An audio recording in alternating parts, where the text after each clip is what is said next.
via Microsoft Teams and is also being live streamed. Today, we are considering objections from the police and environmental health to a proposed 10 for 10 Lancaster Road, West 11 1QP. I'm Councillor Janet Evans, and I'm chairing the meeting. I have no declarations. Councillors, any declarations? David Lindsay, no declarations. Councillor Linda Wade, no declarations. Okay. We are joined by Dave Williams from the council's licensing team. Is that correct? Sorry, Councillor, it's Laura McGann for today's hearing. Oh, Laura, sorry about that. No problem, thank you. Okay, that's in my notes. Okay. Our legal advisor, Horatio Chance, and our committee officers, Nima Mahudin, Daniela Healy, and that's it. The quorum is 2, as there is a possibility for the chair to lose connectivity. I am nominating Councillor Lindsay to be appointed as a substitute chair. Members, please can you confirm this nomination seconded by Councillor Wade? Seconded. Thank you. Councillor Lindsay has been appointed substitute chair. Thank you, colleagues.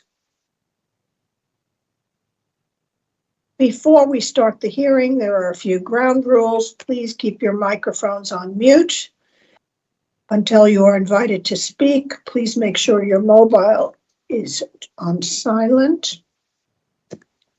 Do not use the chat as it is not monitored. Thank you. Everyone should have received the procedure for this meeting regarding the use of cameras and how to connect back in if you lose connection. Nima Mahudin, can you please run through the list of the people wishing to speak today?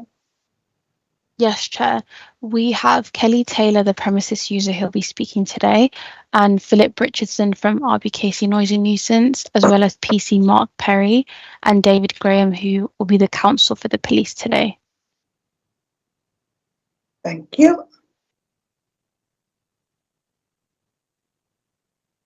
Okay, the procedure has been circulated. However, in summary, I confirm the licensing officer is Laura McMahon. Then I'll ask the premises user, Ms. Kellyanne Taylor, to present her submission, so she'll have up to a maximum of 10 minutes. Questions may then be asked of the premises user by the committee, the police, environmental health, and our legal officer. Then I will ask David Graham, counsel for the police, to present his objection. He will have up to a maximum of 10 minutes to do so.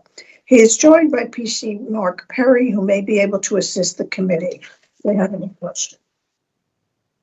Questions may then be asked by police, by the committee, the premises user, and the legal advisor. Then I will ask Philip Richardson for environmental health to present his objection. He'll have up to 10 minutes. Questions then may be asked of environmental health by the committee, the premises user, and our legal advisor. Finally, I will turn to the governance team to see if any issues have been raised that we need to consider.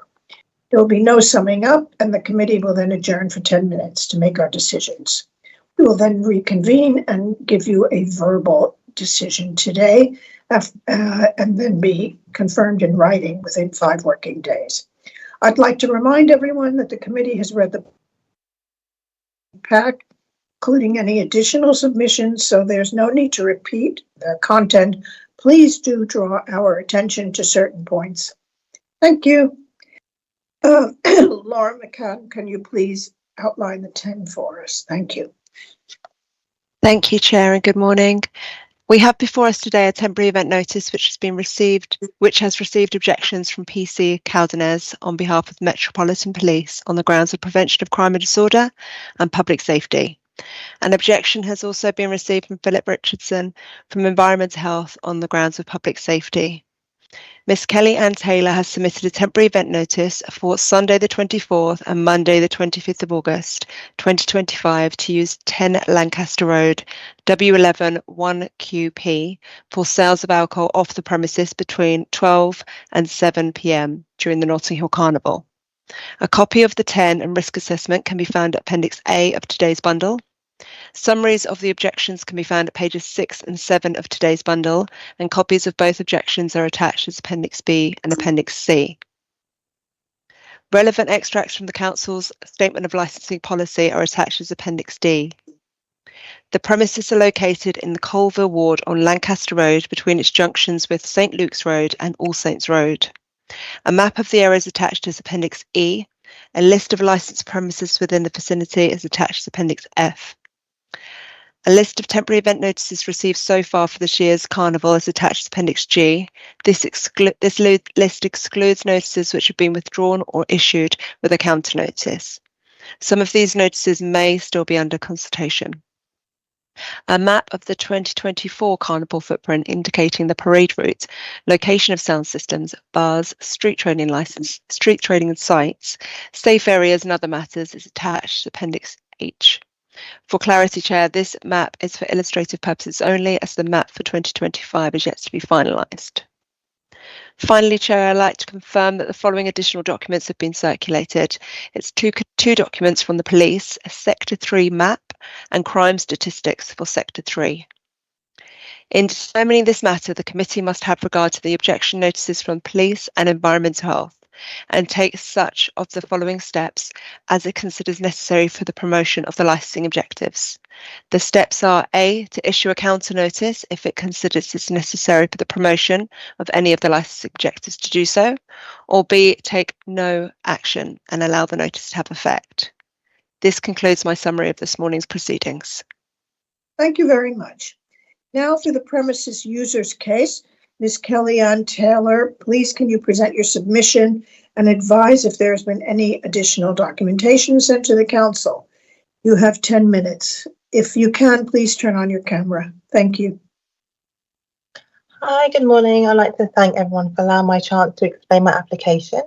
I completely understand your concerns raised when objecting my licensing application. So firstly, this is a private premises owned by my step-parent as well.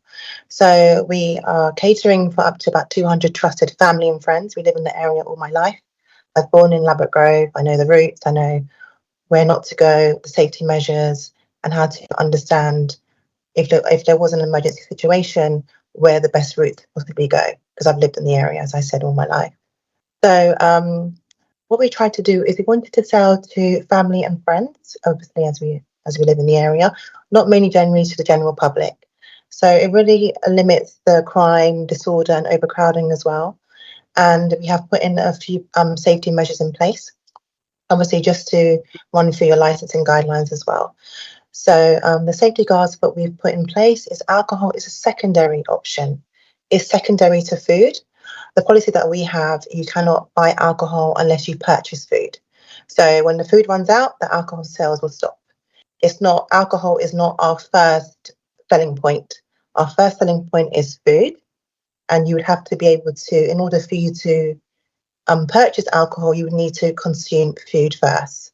So also I put control timings. I'm happy to limit the sales of specific hours, sell in intervals with breaks as well to allow the crowd to flow, and safety manage the area as well. Following your safety guidelines, we have public safety as well. So we would only use plastic cups, bottle, no glass. We are willing to cooperate with the environmental health and waste to control the recycling of the plastic. Because obviously I went to Carnival a few years. The reason why I wanted to do this is because I had food poisoning and I wanted to know that I can go somewhere safe, trusted, and obviously my parents' home is the perfect example. Overpricing as well. When people are trading, because it's Carnival, they want to up the price. They want to put the price up for alcohol. They want to put the price up for food. And it's not really about that. It's more like a community spirit. So obviously we have the public safety, which I mentioned about the cups and glasses. The public nuisance is under your control measures as well. So noise and disturbance will be kept at a minimum. We are willing to cooperate as well with the noise control. because there's going to be lots of sound systems. We're not going to be playing any music or anything because the sound systems is already going to overpower what we would possibly ever in terms of noise and nuisance. You've already got that in the area. So the flexibility, I wanted to know if the committee feels it will be like a takeaway service to reduce the risk of crowding, and happy to provide instead of required people to eat on site. So my main reason for this committee meeting was, if you didn't allow us to sell the alcohol, would you please still allow us to sell the food? As I said, alcohol is secondary to food. Our main objective for today is a sale of food. Obviously, like to have a glass of wine when they want to have an alcoholic beverage with the food. So as I said, in terms of your emphasis of your hearing as well, I'd like to understand where you're coming from. So the public safety and crowd management, I've highlighted that I'm going to have a limited space of people inside the private premises, and I'm not selling on the street. So we're only catering, as I said, for up to 100 to 150, 200 maximum. Once everything is finished, we will stop trading. We cannot go and buy any stock. We cannot go. We're limited on what we can sell. We can't go and come back and continue to sell. Like we could have we aim to sell to finish by about 4 p.m. So 12 till 5. So between 4 and 5. So between 5 and 7. That allows people to leave the carnival, sober up themselves, make sure they're willing, because as it's a cut off by 7. But our cut off is when the food is sold. So as I said, I wanted to stagger out the alcohol sales in my risk assessment that I sent to Philip and his team. Only certain periods, break points as well. And as I want to emphasize, alcohol will only be served with food to reduce binge drinking. Also, you mentioned about crime and disorder. So the entry is controlled and it's private. It's not really open to the general public because I wouldn't want anyone else really in the premises. And I can do a no drinking for under 18s. I can also do a challenge 25 policy, which I've seen other people have done previously, just to make sure that we check in IDs, but obviously also family and friends, so we'll know who to sell to. And then necessary to open conditions. So no glass bottles, as mentioned before, plastic only, restricting hours of sales, prevention of nuisance sales will stop when the food runs out. If the food runs out, we'll not be continuing to sell any drinks on top of it. Nuisance and discernment, minimize eating, drinking inside or takeaway, no loitering outside. And again, we would like to work with the environmental health officers for the waste disposal and noise management as well. So it's about children. Obviously, Sunday's a Children's Day. Obviously, if you was to allow us maybe not to sell alcohol on the Children's Day because of the restrictions of having kids around, and that would maybe, if you consider us to sell alcohol on the Monday, but not on the Sunday, then I'm more than happy to look into that. But as I said, alcohol is not my main focus. My main focus is catering and allowing us to sell alcohol with the premises.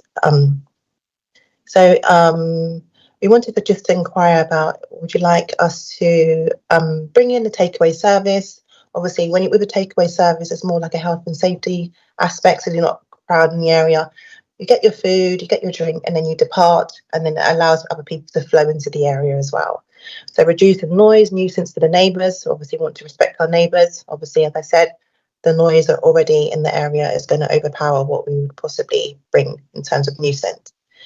So I just want to make sure that you understand what I'm coming from. It's not working against you.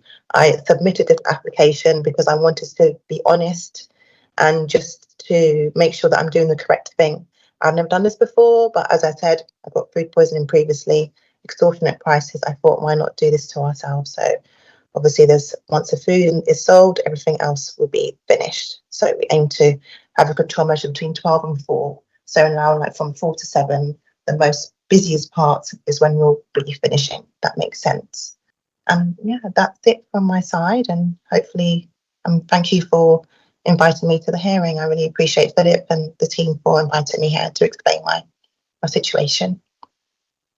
All right, thank you very much for that. I just would like to throw something out to the floor because I'd like to know, is this the right license that you're asking for? Can I ask Laura McGann and Philip Richardson. Is this correct? She's selling it from the house, having food there.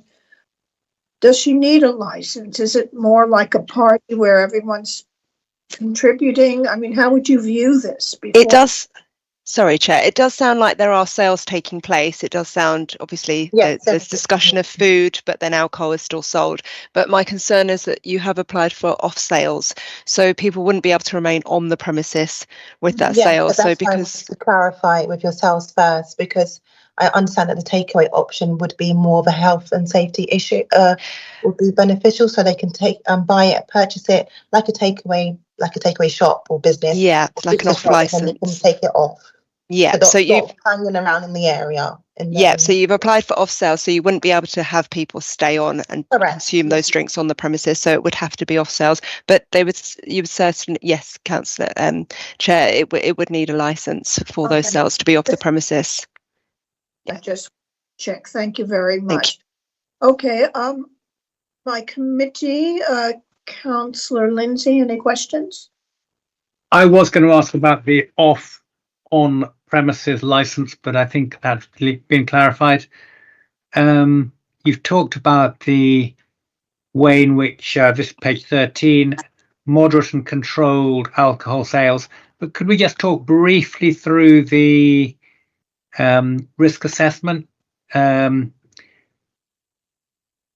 acknowledge that you've got family and friends, therefore people you should know. I'm sure you do know them. Yes.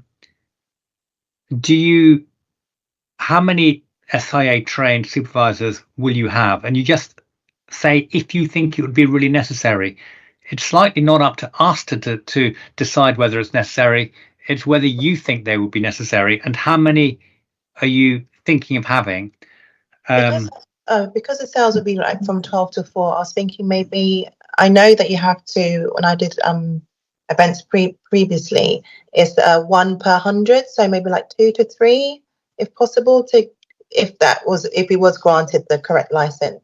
Obviously, if we do not have the licensing for the sale of alcohol, we wouldn't really need any of them, because that's not but if that was, we would aim to get 2 to 3, which I know personally who hold the correct licensing and badge, and they have their badge numbers and everything like that from the 2 to 4 period. And I think it's, from my understanding, if it's 1 per 100, it's the flow of 1 per 100. So that if you have 99 at any one time and you're being well behaved, you'd have 1. But if you have 300 throughout the afternoon and they come at a lower rate than that, you wouldn't theoretically need 1. But that's just my understanding of it. It's just because we know how Lancaster Road is, obviously the police have put safety measures where they've put like barriers. You can only come into the road if you've got your license to show that it's your address on it. I know there's certain parts of Lancaster Road, it's a long road, and on the end, in different parts of like Portobello Road, they have like the barriers up. The police are standing there controlling who can come through, and if you can show your as I remember growing up, you need to show like proof that you actually live in the area or live in that road for you to have access to it. Different question, but not unrelated. One of your hazards you put down is overcrowding. What are streets like in Lancaster Road and nearby McGregor Road? Are they chock-a-block, and is there therefore a risk of people being crushed because they want to go to your premises for afternoon sustenance, shall we call it? Because Lancaster Road is not like it's like a back road, if that makes sense. It's not like a main road. It's not like Lambeth Road or Portobello Road, Westbourne Park Road. I know it's just literally off Westbourne Park Road, but there is like another road, St Luke's Road, for you to get to, which is very open space. There's going to be no cars there or anything, which is very open space for you to go there. And we can do like a one-way system. If you come in this way, you'd have to go out the separate way. So just to make it flow a little bit more better. So okay, no, Chairman, thank you for that. I have no further questions to ask at this stage. Thank you, Councillor Wade. Good morning. Can you tell me who the freeholder is of the building to 10 Lancaster Road? So it's not sorry, it's Kensington and Chelsea will be the freeholder. So it's a rented accommodation that my step parent has lived there since 1980. All right. So have you got permission from them? Yes, I have. Yes. All right. So one of my concerns is that you say that you're not going to use the front. You're not going to be using the. But you are going. How many flats are there in the building? There's 3. So my step parent lives on the bottom, which is so there's You're no on other, you're on the ground. You're on the ground floor, and there's the second building, and the third and the fourth. But there's not going to be interfering because there's like a small gate. I don't know if you know the premises or anything. There's a small gate. It's like a barrier type of thing. The barrier first, and there's a gate. So it's not going to stop the flow of the residents going up to their flat. So that's internal, is it? Yes, I don't know if you can see it. It looks that's the wrong side. It's like it's a red door.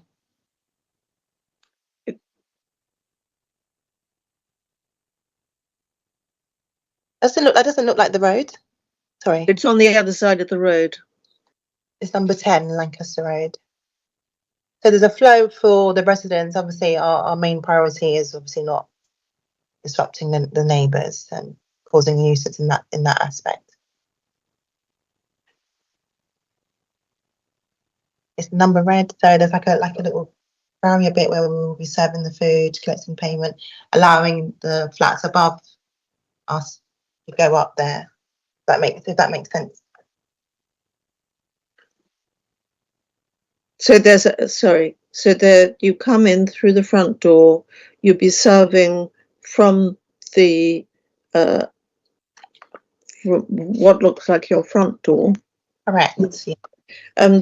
But presumably there's stairs going up to the Yeah, so there's a floor. So we'll be selling from here, like from the beginning here. So there'll be like 3 staff members, 1 taking the orders, 1 taking the payment, and 1 serving. So we're not going to be in each other's way.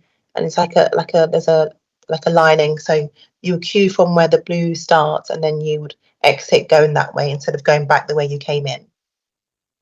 All right. So sorry. So you come in through the front door. Your door is on the left-hand side, and then there are probably internal stairs to serve the first and second floor. So that's going to be barriered off, is it, or what's going to happen? So we have, I believe the neighbours would like to gain access to whenever they can. So it will be like us standing where the tree is. So we will be standing there, and then somebody will be behind the tree, and another member of staff will be at the door there. So it's not going to stop. It's not going to be a health and safety issue because we're not going to be what's it called?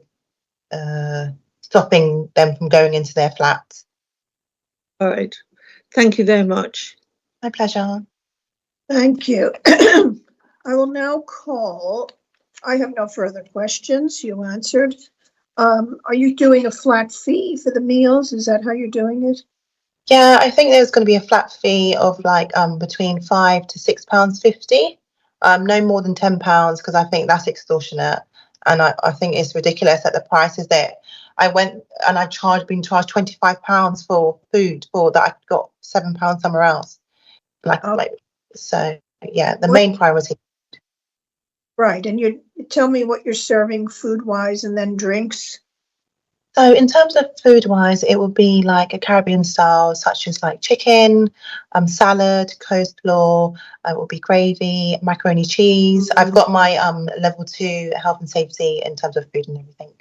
And also it will be like a side, like a dessert, such as fruit salad or a cake on the side. And then you can purchase a non-alcoholic drink, soft drinks, or you can purchase like a rum punch or an alcoholic drink. I mean, like rum punch, which is more of a less alcohol. Right. Well, it sounds like a bargain for the food, that's for sure. Okay. I'd like the police. Do you have any questions? Otherwise, you'll be giving your submission in a minute. Yes, thank you, ma'am. Through you, ma'am, there's a couple of questions I'd like to ask. So just the first one, we've got this photograph up. You said that, Mrs. Taylor, you said there'd be people, somebody where the tree is, someone behind the tree, you said, and someone at the front door. So can I just check, is what you're telling us that the food and drink sales are happening in that front area? No, or are they because happening inside? they're happening inside because Philip objected that, because he objected us selling it outside because there's no space for that. So that's why we have the option of selling inside, but we'll be serving from the outside, if that makes sense. Well, no. Well, could you clarify? So, are you saying that someone comes in, they place an order inside, and then they pick it up again in the street, or what do you? Can you just explain how it works? Okay, David. So what they do is that they place the order from the tree, and then we submit the order to the person who's standing behind the tree, and then the person who's sitting at the front, they'll be able to pass it to the person on the tree to serve the other person. So there's no one going directly down the stairs, as it's a health and safety risk.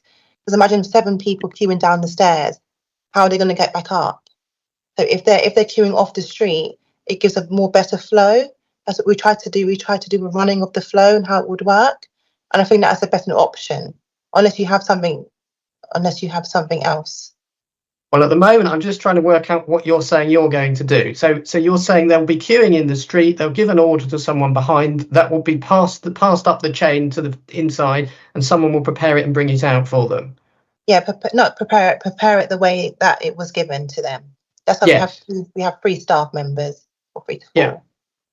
Okay, thanks. That's useful. So now, if we can go, please, to your risk assessment that was appended to your TEN and your TEN, please. It's Appendix 1 of the committee papers. Mm-hmm. So the first point is, it's the second page of the appendix at the bottom. Mm-hmm. You've asked for sale by retail of alcohol off the premises. Correct, yes.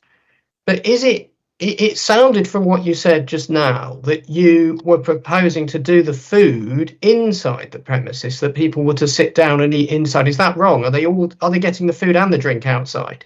Everything is going to be outside, because it was objected for me to sell inside, because you said it was going to be a nuisance to sell inside, hence why it's a takeaway. So I wanted to have the options. I wanted to be clarified whether you thought it would be safer to serve and sell inside and then to have it there, or, as we suggested by Philip, was to be more of a takeaway service. So it stops people from gathering around, loitering, hanging around the area. Place your order, you collect your food, and you go and enjoy the carnival. That's how it would work. Right. Well, I'm just trying to work out what you're proposing. So in this document, it frankly, it's contradictory and it's confusing, because the next page over, you said you'd state the maximum number of people. There you've put 499. Yeah, that was in the because it didn't allow me to do anything else. Well, let me just take you to the points and then give you a chance to explain it. So there you've put up to 499. At the bottom of the final sheet, you've put the penultimate sheet, you've put estimated attendance 100 customers per day. Today you've said that it might be as many as 200. It's catered for 200, so that doesn't mean 200 people will be attending. Well, catered for 200. Then we've got a statement at the bottom of the TEN form where you sign it, and you dated it the 6th of August. You've put at the bottom of that capacity 50, and then if we go then to the final page, all I'm going to say is it seems contradictory, because at various places, so for instance in the risk assessment, we've looked onto where it said capacity 50, which was on the signature of the bottom of the form. The first page of the risk assessment, it says trading area entirely indoors within the property, no operation in the front forecourt or garden, which isn't what you've said today. Yes, Then because I've it got a number. said, well, let you answer that first. Okay, no worries. Go ahead. Go ahead. Well, so I want to give you a chance to respond to all the inconsistencies, but so sorry, that's not I what thought you've you told were us gonna- today. Yes, because I've got a number of emails discussing that it would have to be off the premises. So I think I may have submitted the risk assessment prior to actually getting the email back to saying that it was an off premises. I didn't read it properly. That would be an off premises license, if that makes sense.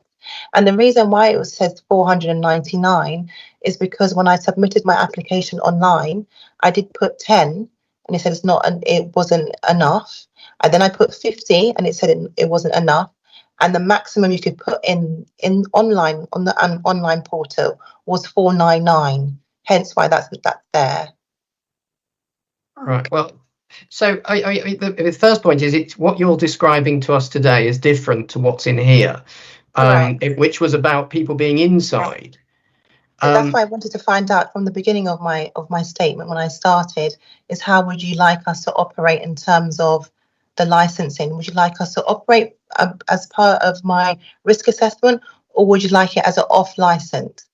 That the thing is, you've applied for an off license. Okay, I'd like to stop this right now, Mr. Graham, and I would like to ask our legal advisor to make a comment because he had something to say. Right. Thank you, Madam Chair. Obviously, there appears to be some confusion in relation to on and off sales. And I think from what Ms. Taylor has confirmed is that this is an application for an off-sale license. I know the risk assessment says something different, and perhaps when Environmental Health make their submission, they can confirm what liaison they've actually had with Ms. Taylor, just to avoid any confusion here. But the application itself is for an off-sale, just to be clear. And the reason for my risk assessment was because Mr. Phillips said when I submitted my application, I didn't include a risk assessment, which it didn't allow me on the portal to do so. Hence why I've done it, and I'm ever so sorry that it's confused you. But I wanted to come on here now to obviously explain my situation more better. And apologies that it's confused everyone. Okay, thank you very much. Mr. Graham, you will have a minute to speak. You will be able to speak in a minute. So, Madam Chair, it's your legal advisor. Can I just ask if Environmental Health can confirm whether or not they asked Ms. Taylor to provide an amended risk assessment based on the discussions she's had with them? Yes, that's a good question. Can you turn your camera on, Mr. Chance, please? Apologies. Hi, Chair. I obviously, in the objection, one part of my objection was that there was no risk assessment. There was a risk assessment received, which is, I believe, what is in the pack. I think there's some slight confusion in that. I have had correspondence with Ms. Taylor about the whole application as a whole, and in that I did say that I wasn't happy with the alcohol sales internally, things like that, and Miss Taylor did offer to withdraw the alcohol sales part of it, and I said that in an email, the decision on that is completely up to her, and she wouldn't need a temporary event notice if she didn't have the alcohol sales, and that was up to her. Otherwise the committee would make the decision on what was happened, and obviously that 10 wasn't withdrawn, so we're here now. But I haven't asked for any other risk assessments than what we've got, because I said to Ms. Taylor that we weren't happy and we would be here for committee. Correct. Mr. Chance, any comments on that? Can I just ask, Mr. Richardson, in view of those discussions, are you happy with the risk assessment, or are you saying it doesn't go far enough in light of your discussions? Without wanting to prejudge my part of this hearing in a following on from the police in a little bit, but as it stands, I'm not particularly happy, full stop, with the operation as it is due to the location and various other things. But obviously we'll get to that when it's my chance to speak. So just sorry to cut you, just to be clear, what you're saying is even if the right risk assessment had been provided, you would still have issue. Yes. Okay. Thank you. Okay, thank you. Mr. Graham, this is your chance. Please don't repeat anything. We have heard a lot, and it's your 10 minutes. Thank you, Chair. So just by way of preface before we go on to the specifics and for Ms Taylor's benefit, the police are concerned every year with crime and disorder and public safety as the two licensing objectives.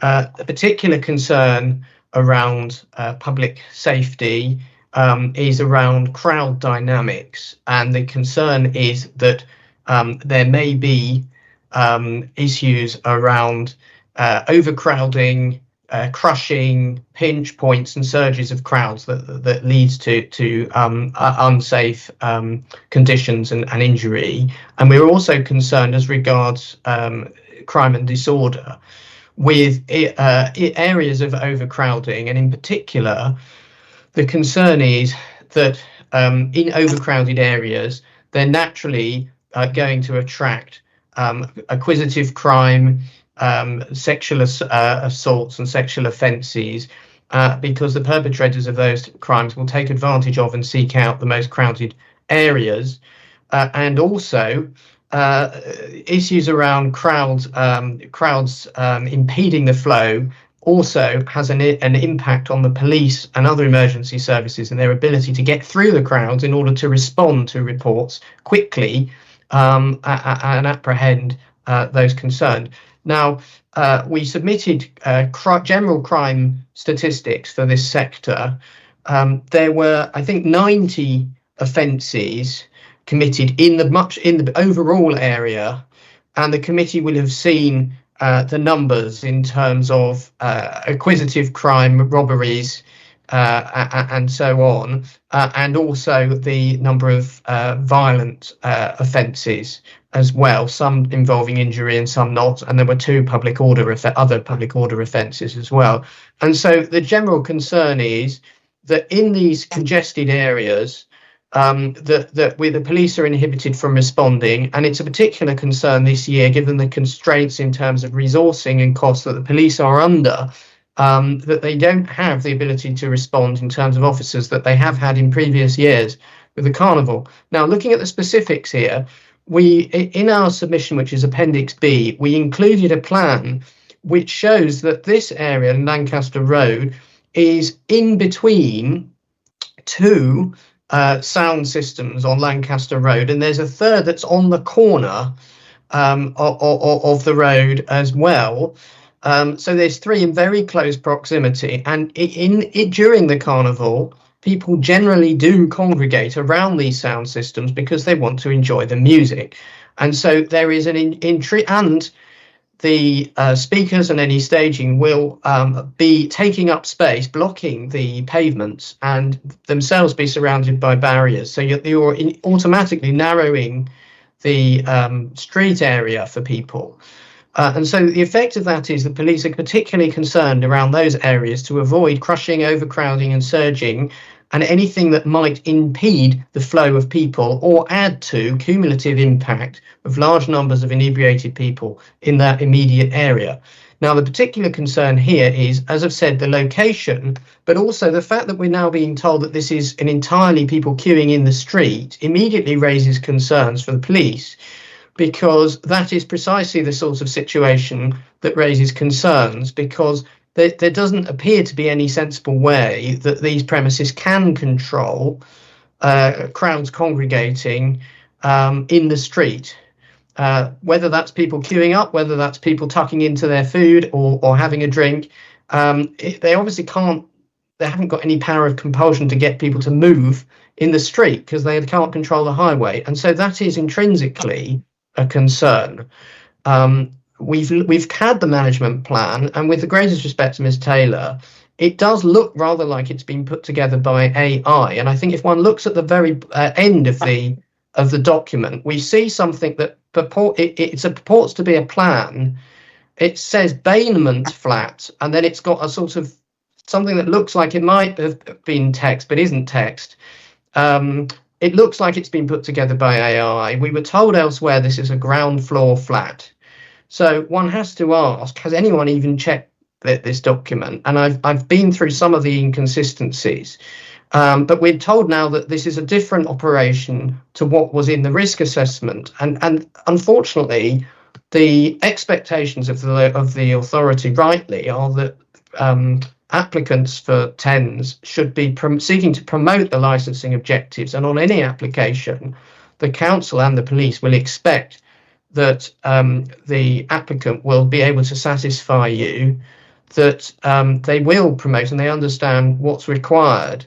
And I think the fact that Ms. Taylor has been asking us what we want rather suggests that she hasn't got a clear understanding of what's required, and understandably hasn't got experience managing licensed premises. But that really is the concern here. It doesn't seem to be consistent to have a business model that's takeaways. It doesn't seem to be consistent with having a sort of party with a closed guest list, as it were. It seems to be a slightly different thing. But the concern really is about the numbers of people, however many hundred or tens or dozens at a time, that are going to be outside. And so that for us is the main concern. And we are not persuaded that this event will be not be adding to the strain on emergency services. And I refer the committee in particular to the following passages from the licensing statement of licensing policy. It's first of all paragraph 25.4, where the expectation is that the licensing objectives will be supported and that TENs will not have an adverse impact on existing high demands on emergency services in Carnival. Then 25.5, the details need to be in the application about how numbers will be controlled, stewarding and other arrangements. 25.6 suggests a pre-application discussion with police before submitting the TEN, which didn't happen here. 25.7 expects that applications be made 6 weeks in advance of the date of the Carnival for proper liaison and planning. And those are really, had that been done earlier, it may have been that some issues could have been worked through with the applicant here. And I just refer the committee to paragraph 25.11, that it is important that you take account of the potential consequences of disregarding this objection today. Of course, we hope that it will pass off without incident caused by this application, but there is a concern here that this is just adding sort of a cumulative risk in this quite constrained area surrounded by sound systems. So unless I can assist further, those are my submissions. Well, thank you very much. I think Mr. Perry, PC Perry, has got his hand up, so I'll just pass to him. Apologies, Joe. I wonder if I've got a minute left of time just to amplify some points that David's made, if that's okay. Please do. I think the main concern is that this application is right in slap bang in the middle of 3 sound systems, and there is no one else in the proximity selling alcohol. We have no concern about the applicant selling food, and we, and clearly she's, put some thought into this, and clearly Claire's passionately about that. That's something we want to encourage. It's just a provision of alcohol.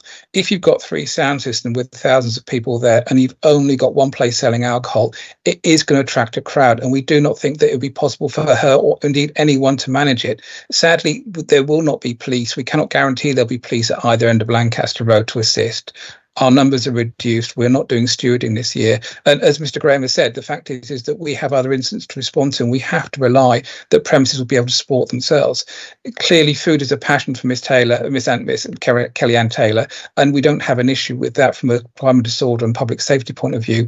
But we do have a concern with that. No, we do have a concern with alcohol. We think that poses an unnecessary risk that can't be mitigated by her or anyone.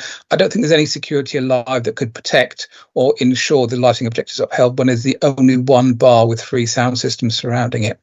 Thank you, Chair. Thank you, Mr. Thank you very much.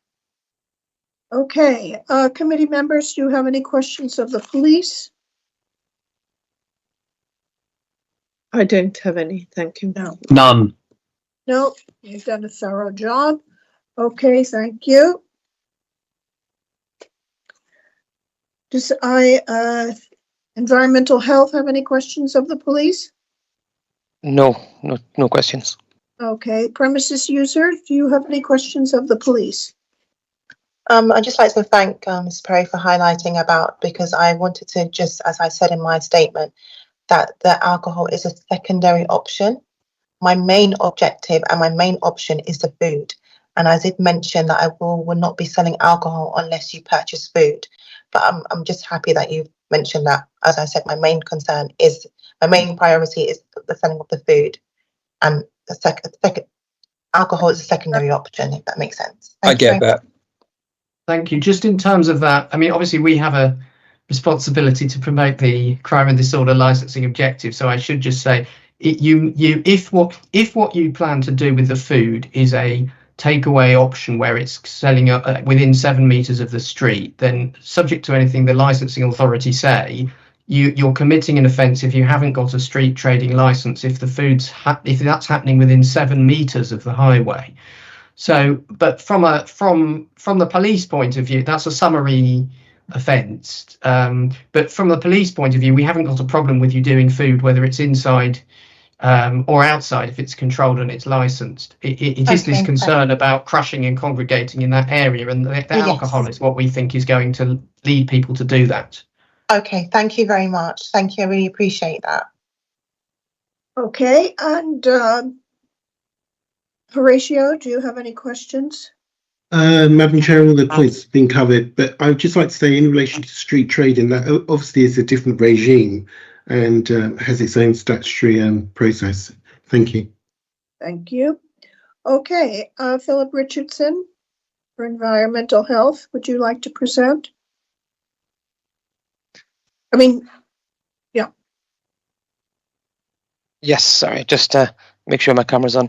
Yeah, I won't take up too much time. Obviously, there's a bit of confusion about what has been applied for and things. I think we may have ironed it out, but as far as it stands, our point of view is we have concerns whether if it's an internal sit down or more so if it's the highway, because there's been well publicised concerns through the media and the police, the Mayor of London, everywhere about the safety of Notting Hill Carnival.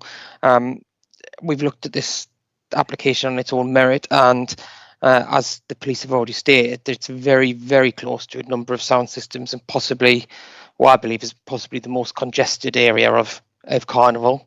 We don't have any specific sort of evidence or details that this location has had public safety undermined or incidents specifically related to this kind of thing in the past at that location.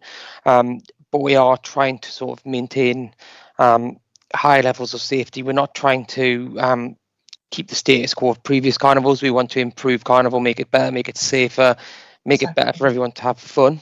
Because that's what it's all about at the end of the day. People want to have fun, but it needs to be safe.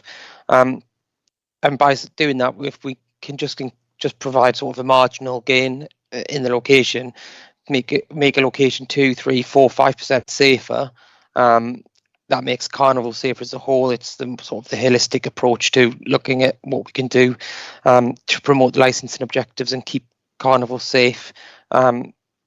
Like I said before, this application is in a very congested area. Got concerns about people going like Ms Taylor has already said about going up and down the stairs. If it was internal, congestion on the highway, the railings, going back and forth between sound systems, issues about people crushing or congestion in that area. And in our opinion, if the 10 were to go ahead, it would undermine the licensing objective of public safety. Because our I'm family and friends, not- I don't think they would be jeopardising our, just for the sake of anything. If there's people that we know, I highly doubt they would be the one to cause nuisance if they know us, especially our family and friends. Okay, yeah. So I won't say much more. I'll be open Thank you. to questions. Any questions from the committee? Councillor Lindsay, No. Councillor Wade? No, none, thank you, Chair. No, I don't have any questions. Any questions from our legal advisor? Thank you, Madam Chair. Mr. Richardson, could you just confirm, is it public safety you are concerned? Camera on, Mr. Chance, please. Apologies. Is it public safety you're concerned with, or public safety and public nuisance?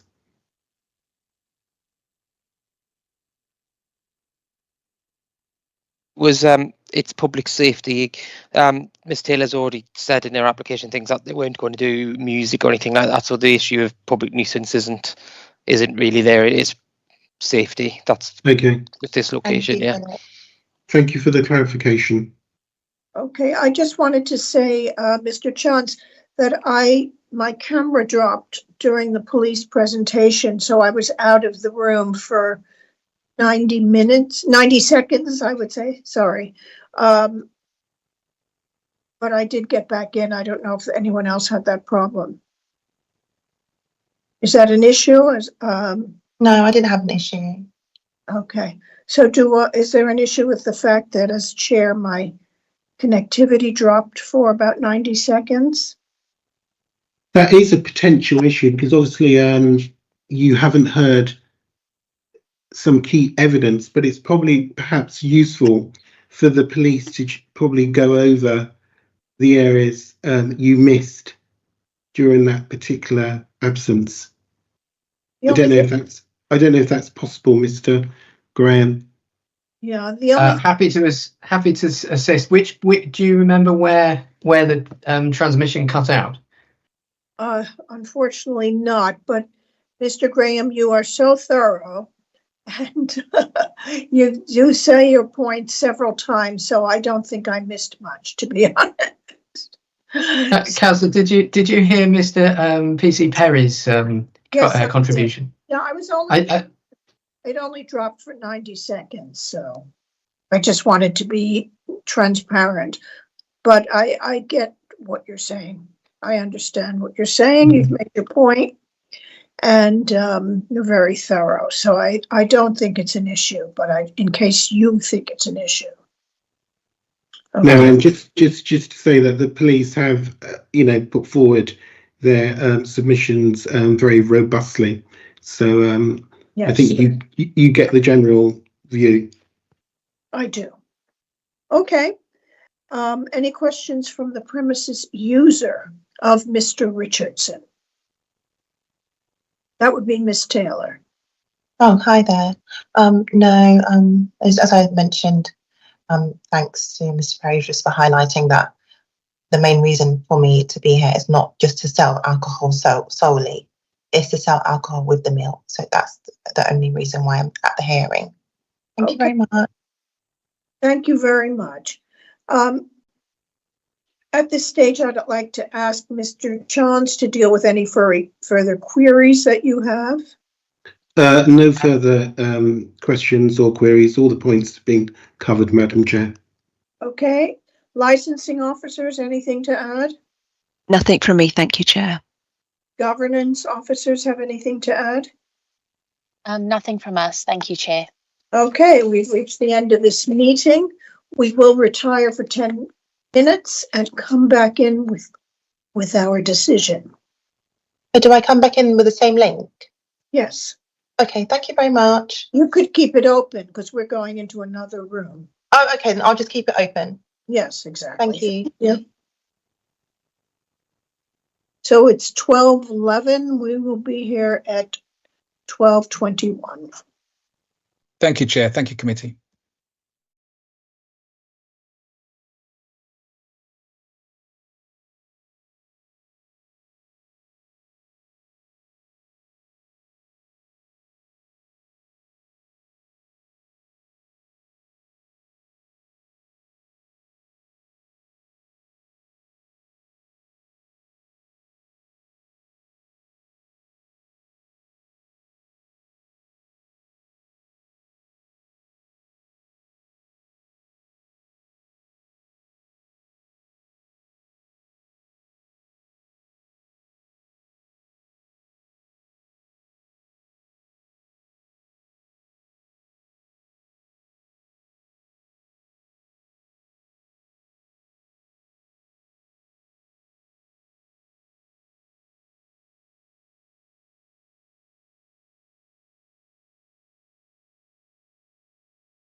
me hungry describing your menu for, for the day.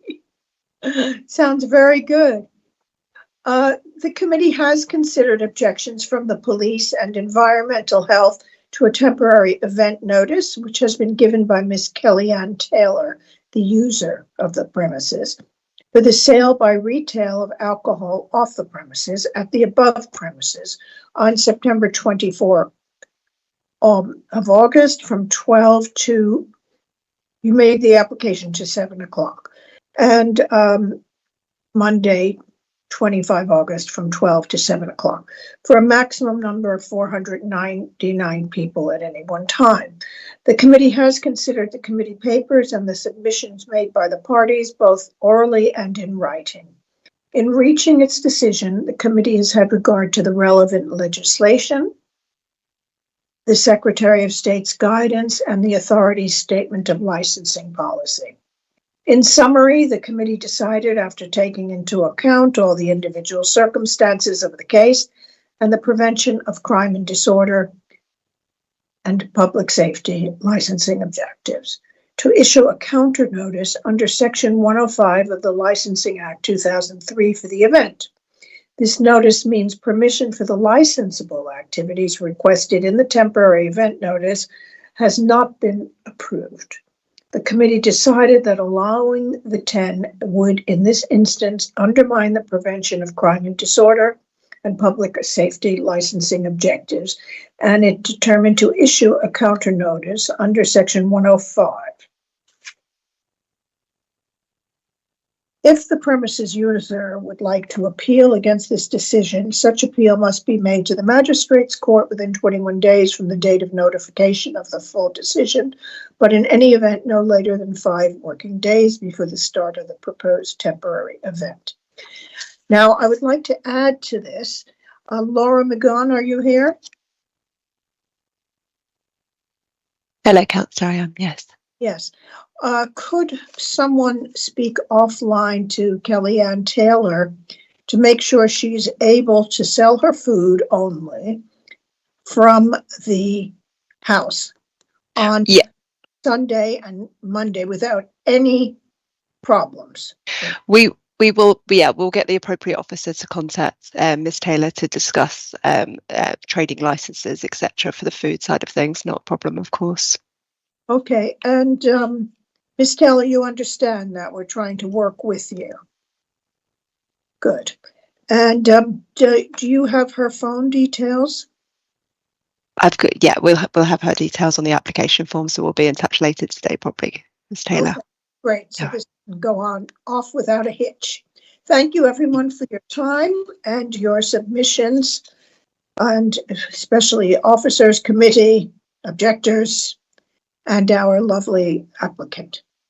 Thank you very much. Thank you, Ms. Taylor. Committee. Thank you. Ms. Taylor, I'll make sure that